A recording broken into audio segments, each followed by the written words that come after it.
오늘은 짐진 자들아 내게로 오라 라는 제목으로 나누고자 합니다. 본문은 마태복음 11장 25절에서 30절까지이죠. 문학구조는 수평대차 구조입니다. A와 A-는 약한, 그 다음에 B와 B-는 예수님에게 배우라, 그런 의미가 있죠.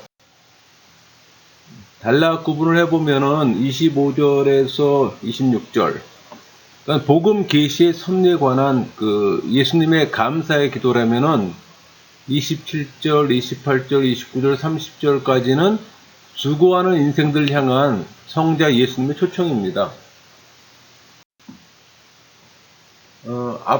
앞절하고 좀 연결이 되어 있는데, 오늘 본문 말씀 25절, 30절 앞에 20절에서 24절까지 내용이 하나님의 버림받은 자들의 묘사라면은, 오늘 본문 말씀은 하나님이 용납해 주신 자들에 대한 설명으로 볼 수 있어요.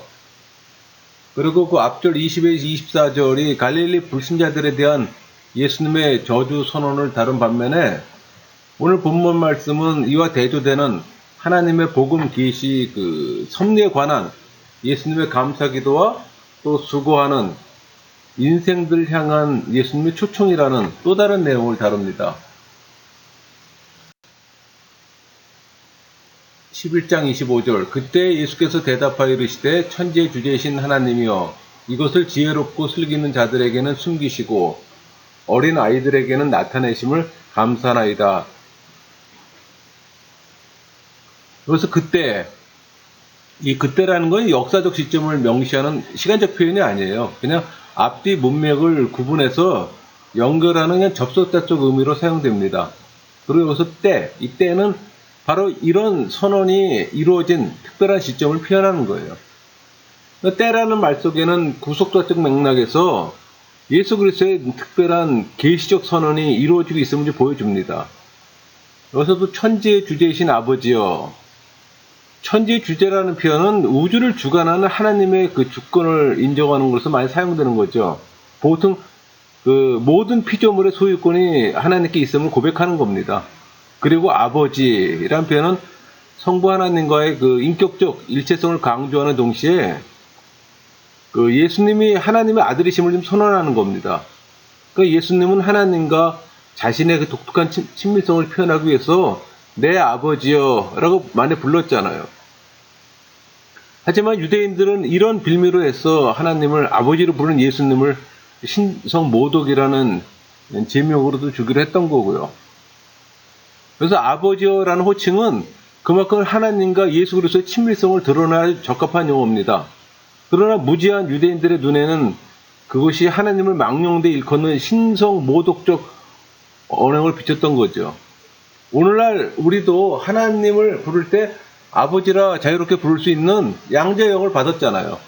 하지만 우리는 이 엄청난 특권을 너무나 가볍게 여기고 또 살아가고 있지 않는가 하는 생각도 해봅니다.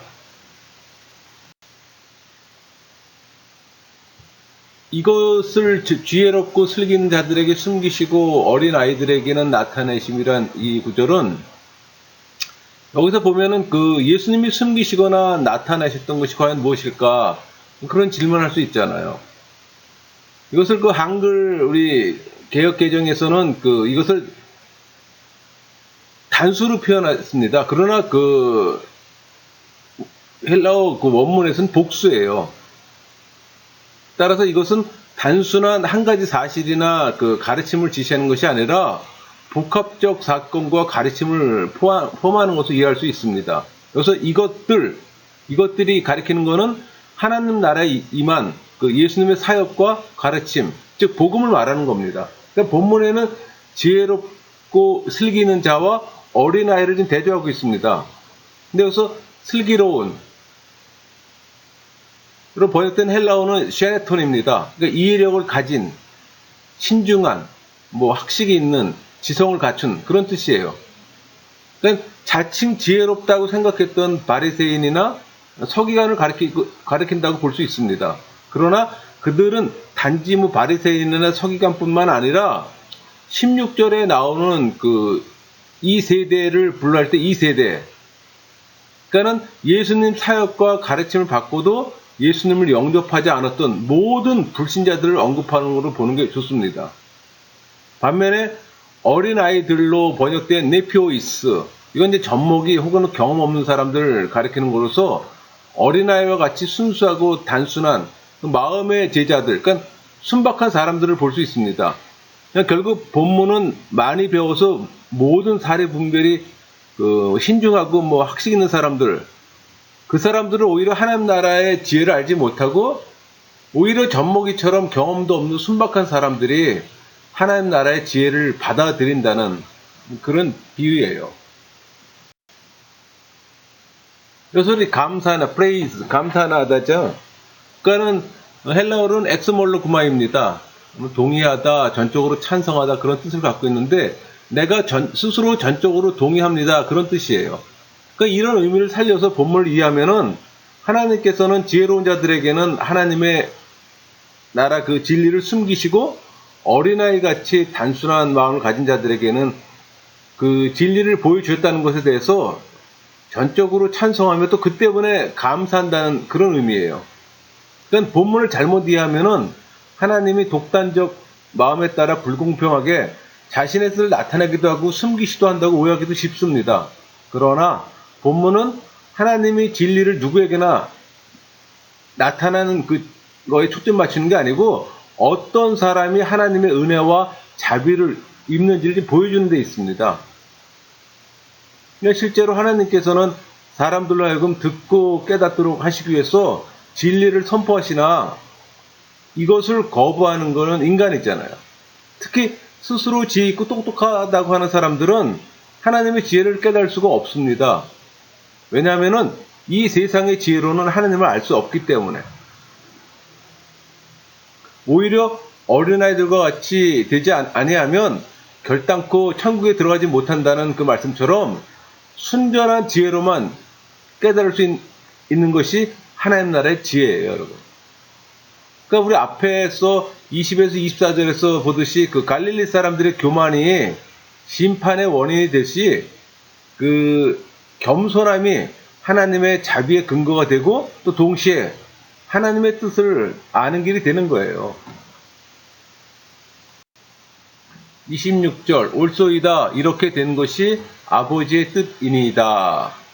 이 말은 앞절 25절에서 예수님께서 감사하신 이유에 대한 설명을 이해할 수 있습니다. 그러니까 원어에서는 여기서 아버지로 나왔지만 원어에서는 그 아버지요 그렇게 나와 있어요. 그러니까 그 헬라어로 호 파테르 이렇게 했는데 정관사 호가 사용된 것은 하나님과 그 예수님이 일반적 부자 관계가 아니라 독특한 그 부자 관계임을 보여주기 위해서입니다. 무슨 말인가 하니 아버지만이 그 아들을 알고 아들만이 아버지를 아는 하나님의 유일 독특한 부성을 지금 표현하기 위해서 예수님은 그 아버지라고 부르셨던 거예요. 여기서 뜻이라고 번역된 유토키아 이거는 선이 기쁘신 뜻, 은혜로운 뜻 그런 의미를 갖고 있어요.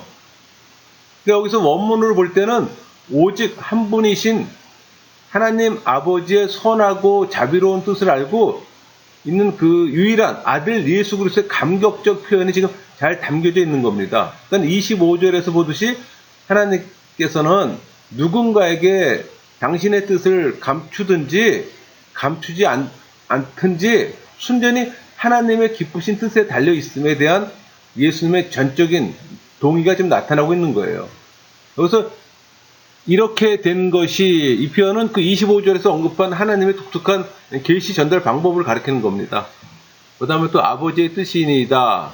그러니까 당신의 은혜로우신 뜻대로 이루어졌습니다로 번역할 수 있어요.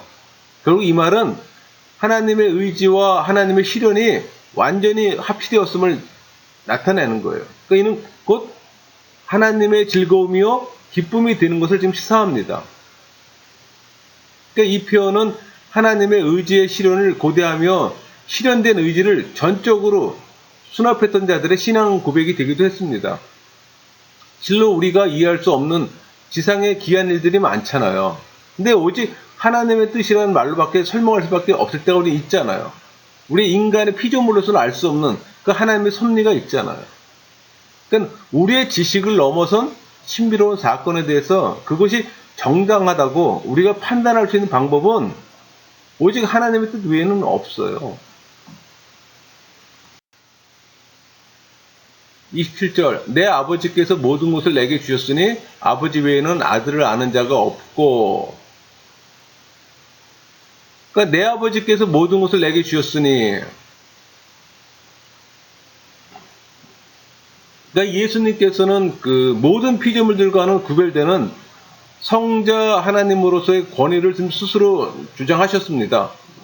그래서 모든 것, 그러니까 성부께서 위임한 모든 것에 대한 통치권으로 이해하면 됩니다.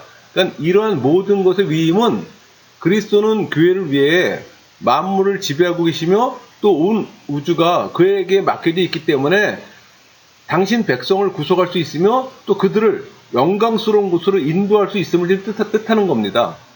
그러니까 여기서 주셨으니 이런 표현은 하나님께서 영원전부터 모든 것을 성자 하나님께 주셨음을 뜻하는 겁니다.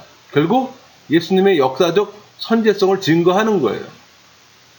아버지 외에는 아들을 아는 자가 없고, 이 표현은 그리스도의 신성을 보여주는 분명한 어구입니다.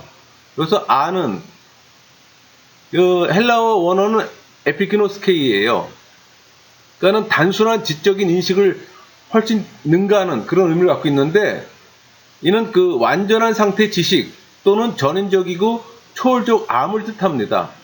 그러니까 특별히 본문에서는 본질적인 동일성을 이루지 못하면 전혀 이해할 수 없는 그런 것으로 지금 의미가 강하게 내포되고 있어요. 그러니까 실로 아버지와 아들 상호 간의 지식은 완전한 겁니다. 따라서 계시가 인간에게 전달되지 않는 한 인간은 하나님, 곧 성자를 통해 역사하시는 성부 하나님을 전혀 알 수가 없습니다. 계시해 주셔야만 우리가 알 수가 있는 거예요. 그래서 또 계시는 점진성을 갖고 있잖아요. 또 아들과 또 아들의 소원대로 계시를 받는 데 외에는 아버지를 아는 자가 없느니라. 이 표현은 그 성자는 성부를 인간들에게 능히 계시하실 수 뿐만 아니라 계시하고자 하시는 강한 의지를 지니고 있음을 지금 보여줍니다. 그러니까 예수님이 하나님을 계시하는 메시아라는 사실을 지금 입증해주고 있는 거예요. 하나님의 본질적 형상으로서 성자 예수님은 보이지 않는 하나님의 계시자예요. 또 성육신하신 하나님이시고 또 말씀 그 자체잖아요. 그러니까 아버지는 자신의 선한 뜻에 따라 자신을 나타내시기도 하고 감추시기도 합니다. 그와 마찬가지로 아들은 자기가 원하는 대로 아버지를 또 계시하고 또 아버지를 알게 하기도 하고 또 그렇지 않을 권한도 좀 부여받았던 거예요. 그러니까 예수 그리스도의 선택을 받아서 하나님의 아버지를 알게 된 사람은 가깝게는 예수님으로부터 직접 부르심을 받아서 가르침을 받는 예수님의 제자들이에요. 또 멀게는 오고 오는 세대의 모든 그리스도인을 가르친다고 볼 수 있습니다. 28절 수고하고 무거운 짐진 자들아 다 내게로 오라. 내가 너희를 쉬게 하리라. 여기서 수고하고 헬라어로 코피언테스입니다. 그러니까 감정적으로 용기를 잃고 낙담하다 그런 뜻인데 본문은 단 한 번 낙담하거나 지친 것이 아니라 지금까지 계속 지치고 낙담 중에 있는 사람들 가리키는 겁니다. 그래서 짐진자들, 페퍼르티 스메노이, 이거는 남에게 어떤 짐을 지우다 그런 뜻을 갖고 있어요. 그러니까 누군가에 의해 무거운 짐이 지어진 자들, 그걸 가리킵니다. 그렇다면 그들에게 지어진 짐은 무엇인가? 그런 또 질문할 수 있잖아요. 그 짐은 1차적으로는 바리새인과 서기관들이 당시 이스라엘 사람들에게 요구한 무거운 율법의 관행입니다. 우린 그걸 할락하라 그러는데 더 나아가서는 또 마귀가 우리에게 지은 짐도 포함, 죄의 짐, 그것도 포함됩니다. 죄의 짐의 죄, 신. 그러니까 수고하고 무거운 짐진자들아 이런 표현은 당시 로마 탄압 속에서 육체적으로 또 정신적으로 지친 사람들이고 또 더 나아가 종교적 관행이 요구한 그 율법의 짐에 눌려있는 사람들을 가리킵니다. 그러니까 죄와 염려의 고통이나 뭐 육체적 의무, 그 외에 또 특별히 전통적으로 부과되는 율법, 또 유전의 짐, 윤리, 또 죄짐 이런 것들을 의미하기도 해요. 그러니까 이런 관점에서 예수님께서는 또 서기관들과 바리새인들이 모세 자리에 앉아서 사람들에게 어깨에 무거운 짐을 지운다고 비난하신 적도 있어요. 그러니까 오늘날도 삶의 현장에서 각종 스트레스 달리면 또 점점 복잡하고 활락으로 치닫는 세상 속에서 윤리와 지혜의 짐으로 시달린 사람도 있잖아요. 어쩌면 이건 근본적인 인간의 실존 문제예요. 그러니까 예수님께서는 바로 이런 실존의 상태에서 직시하고 있는 이런 사람들이 부르신 거예요. 다 내게로 오라. 그러니까 예수님은 하나님을 계시하며 죄인들을 초대하시는 분입니다. 그러니까 예수님께서는 당신에게 마음을 두고 찾아오는, 나오는 그 어떤 사람도 모두 받을 만한 넓은 사랑과 또 모든 인간을 친히 부르실 만큼 절대적 권위를 가지고 계시잖아요. 그러니까 구원과 안식의 초대를 지금 하고 계시는 거예요.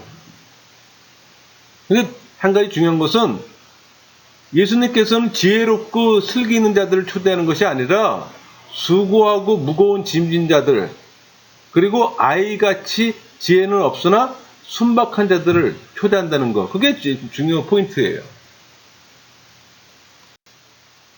내가 너희를 쉬게 하리라.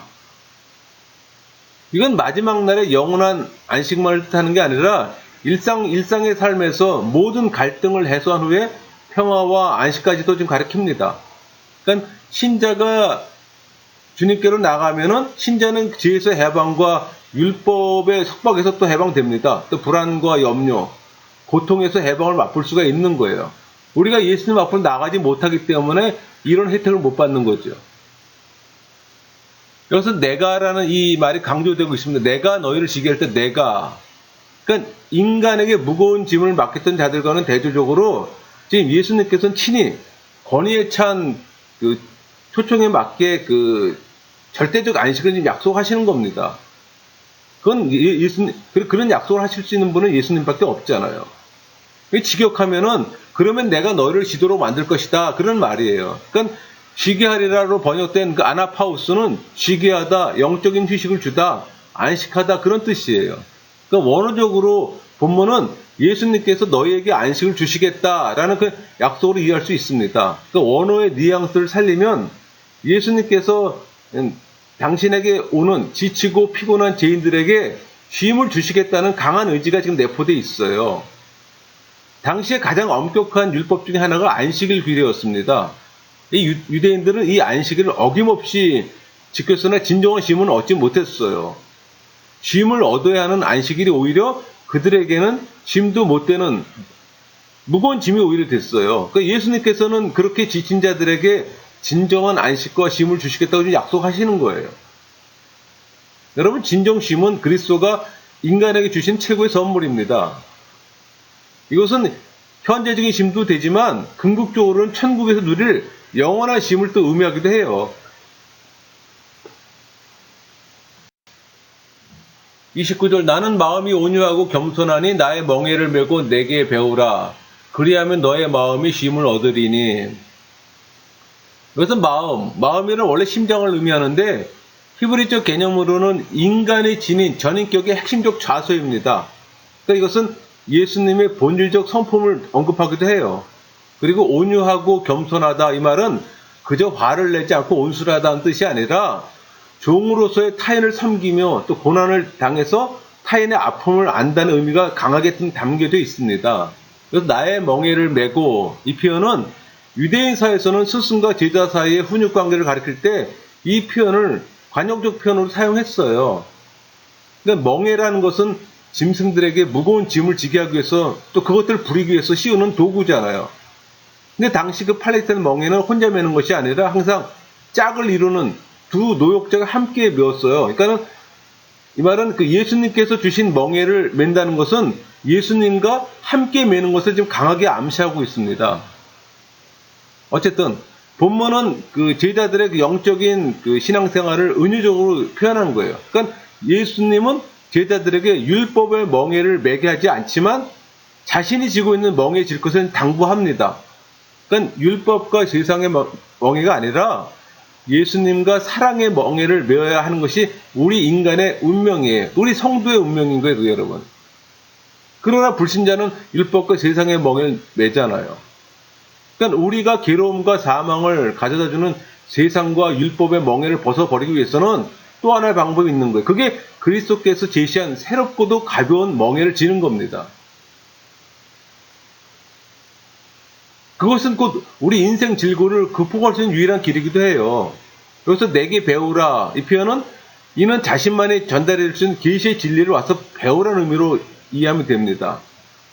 이것은 결국 완전한 신앙생활의 부름이에요, 여러분.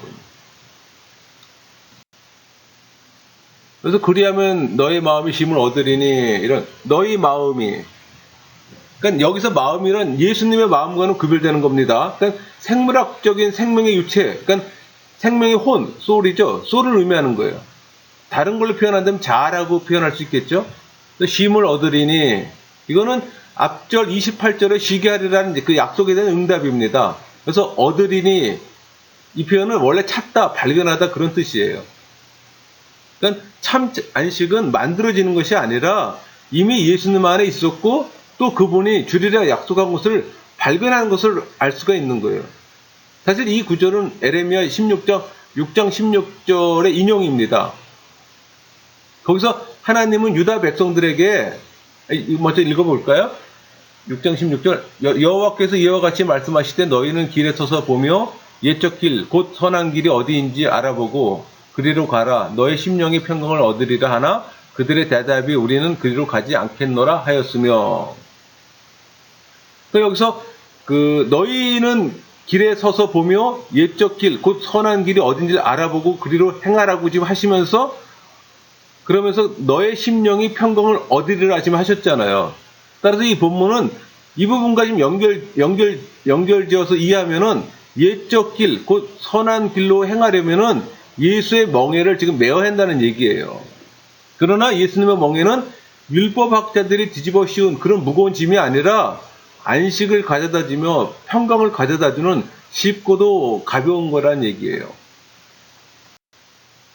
30절 이는 내 멍에는 쉽고 내 짐은 가벼움이라 하시니라. 쉽고 크레스토스란 그 말인데 부드럽다, 뭐 좋다, 은혜스럽다 그런 다양한 뜻을 갖고 있습니다. 그러니까 예수님의 멍에는 이런 다양한 의미를 모두 갖추고 있으면서도 가장 가벼운 거예요. 그러니까 예수님의 계명은 사랑의 계명으로서 결코 무거운 것이 아닙니다. 이는 결코 예수님의 가르침이 세상의 도덕이나 율법보다 무가치서가 아니에요. 여러분 예수님의 짐은 확실한 구원을 가져다 줍니다. 또 선하고 바르고 좋은 것이기 때문에 또 항상 예수님의 능력에 의존하는 신앙이 전제가 됩니다. 나 혼자가 아니라 예수님과 함께 사랑으로 매기 때문에 가벼운 거예요. 또 영생을 동반한 그런 쉼을 얻을 수 있잖아요. 그러니까 내 멍에는 쉽고 이 구절과 내 짐은 가벼움 동의적 평행대구입니다. 나란히 지금 나열을 해놓은 거예요. 표현만 다를 뿐이지 둘은 본질적으로 같은 의미예요. 본문을 이해하기 위해서는 멍에와 짐이 무엇인지 우리는 좀 알아봐야 되잖아요. 그러니까 멍에, 우리 가축이 짐수레를 효과적으로 끌 수 있도록 목에다 씌우는 멍에를 가리키잖아요. 본문에서 비유적 의미로 좀 사용하는 겁니다. 짐은 마찬가지로 배에다 실는 무거운 짐을 가리키는 건데 본문에서도 비유적으로 사용하는 겁니다. 그러니까 짐은 유대 종교 지도자들이 그 백성들에게 지은 무거운 종교 의식적 행위를 지금 가리키는 거예요. 멍에 역시 유대주의자들이 구원의 필수 조건으로 무거운 율법적 행위를 가리킵니다. 반면에 주님의 멍에와 짐은 유대주의자들이 구원의 방도를 지키고 가르쳐온 우리 모세오경의 613개의 교훈이 있잖아요. 그런 교훈과 규칙과는 달리 주님 당신의 가르침의 핵심을 비유하는 표현입니다. 이 교훈의 핵심은 주님의 구속적 은혜예요, 여러분. 그거에 근거한 믿음으로 말미암아 구원의 원리지 율법의 본래적이고 심적 해석과 가르침은 아니에요, 여러분. 왜냐하면은 하나님의 완전한 의까지 요구하는 주님의 가르침을 지키는 것은 무겁고 어려운 일이기 때문에 그래요. 그러니까 구원은 유대주의자들이 강조하는 613가지의 율법 조항을 지킴으로 얻는 것이 아니잖아요. 하나님의 은혜로 인해서 그 믿음으로 말미암아 얻는 선물이잖아요. 그러니까 이 핵심을 담고 있는 주님의 멍에와 짐을 지는 것은 결코 무겁거나 어려운 일이 아닌 쉽고 가벼운 일이 되는 거죠. 지금 정리하면은 그 예수님께서는 율법의 모든 요구사항들은 물론 그 율법이 지향하는 바 그 정신까지도 우리를 대신해서 완수해 주셨습니다. 그리고 우리에게 그 믿음으로 얻는 뭐 생명과 그리스도의 공로로 얻는 일도 주셨어요. 우리는 모든 율법의 마침 되시는 예수 그리스도의 도우심과 은혜를 따라서 믿음으로 생활해 나가기만 하면 되는 거예요. 그러면 이 무거운 율법의 짐에서 해방되는 거고 또 생명의 성령의 법에 속하는 기쁨을 또 맛볼 수 있게 되는 겁니다. 여러분, 우리가 그리스도를 믿고 순종함으로 또 그의 멍에를 매기만 하면은 우리의 공로 없이 은혜로 구원이 이루어진다는 이거 얼마나 가벼운 멍에입니까? 그러므로 우리 모두 그리스도의 말씀대로 그리스도의 멍에를 기쁨으로 메고 나가기만 하면 되는 거예요.